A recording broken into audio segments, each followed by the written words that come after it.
Hi friends, ఓం నమ శివాయ. మనం కాశీకి కొంచెం దూరంలో ఒక 300 కిలోమీటర్స్లో విలేజ్ పేరు చెప్తాను. విలేజ్ పేరు కొంచెం ఐడియా లేదు. ఇక మన కిట్టవ ఉంది, వెలుగనూరు కిట్టవ.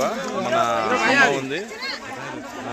విషయం ఏంటంటే ఇక్కడ విచిత్రమైన వింతగా ఉంది. ఇక్కడ చాలామంది శివుడిని నమ్ముతారు. ఎందుకంటే ఇక్కడ నదిలో పండ్లు, దేవునికి ఇష్టమైన పత్రి ఆకు అవి ఇస్తారు.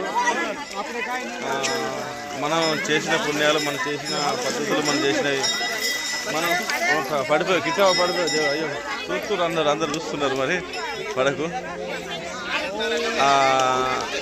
పత్రి ఆకు వాటర్లో కిందికి అడుక్కుపోయి మునగడము, పండ్లు మీదికి తేలడం.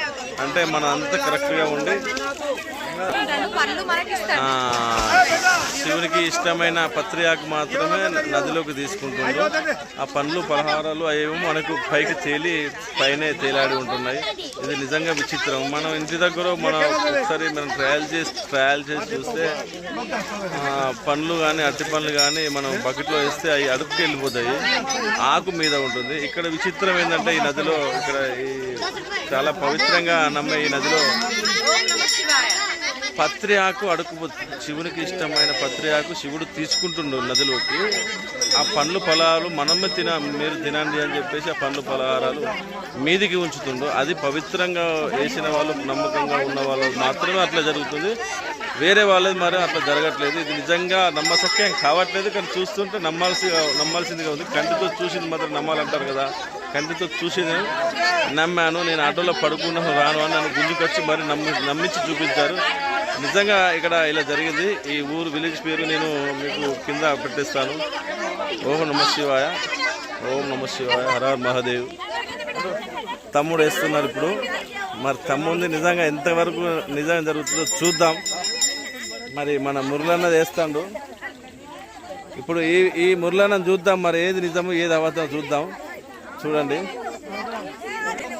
మన లచ్చన్న కూడా వచ్చిండు.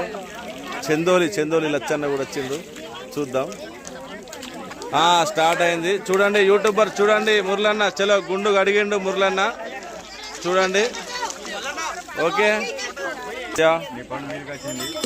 ఇంకా లింగమ్మ నామదేశ్య, శంకరమ్మ నామదేశ్య, పూరా हो गया सकुटुंब परिवार है ना. वो भगवान की दंडम करो, प्रणाम करो. ठीक है, पूरा हो गया. गंगा माता की जय. अम्मा